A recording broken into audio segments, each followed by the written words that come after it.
Taha Education. So, Assalamualaikum warahmatullahi wabarakatuh.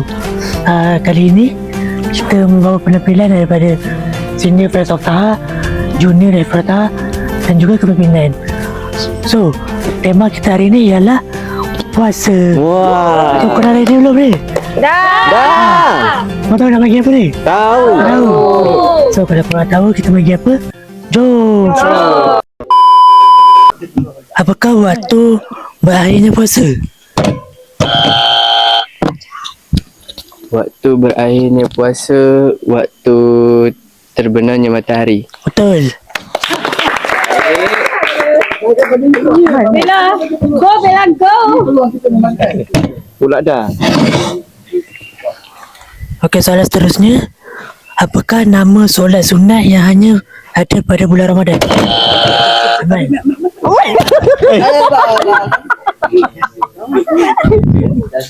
Terawih. Betul.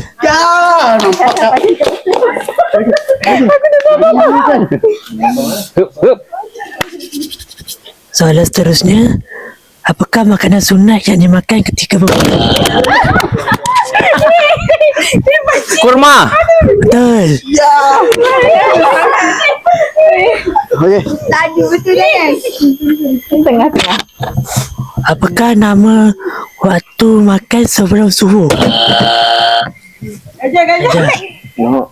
Saya? Apa soalan dia tadi? Saya lah kan? Okay, next. Sampai.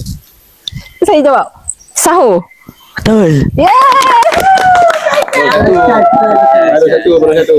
Gajah menang. Baru satu. Soalan seterusnya. Berapa harikah kebiasaannya umat Islam berpuasa di bulan Ramadan?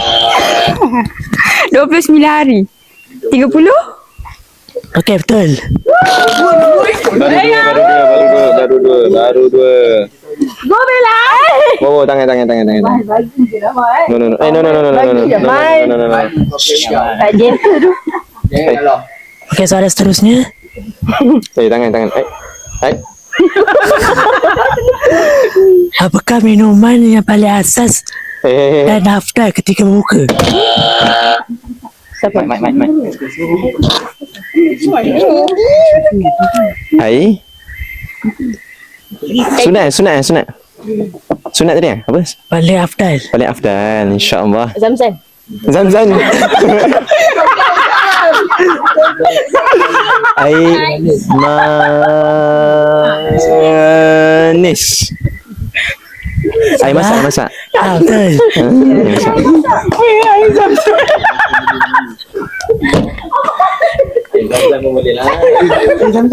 Mami, soalan senang sikit. Soalan seterusnya. Ya, Mama. Apakah kesan jika tidak minum air mencukupi ketika sahur? Dahaga. Betul. Kesan. So, Alhamdulillah telah selesai sudah kita punya game pada hari ini. So, macam mana best? Best. Korang nak main game? Nah. So, kalau korang tahu apa yang akan terjadi untuk episod seterusnya, nantikan. Selaka kepintaran. Luaskan pengetahuan. Bye.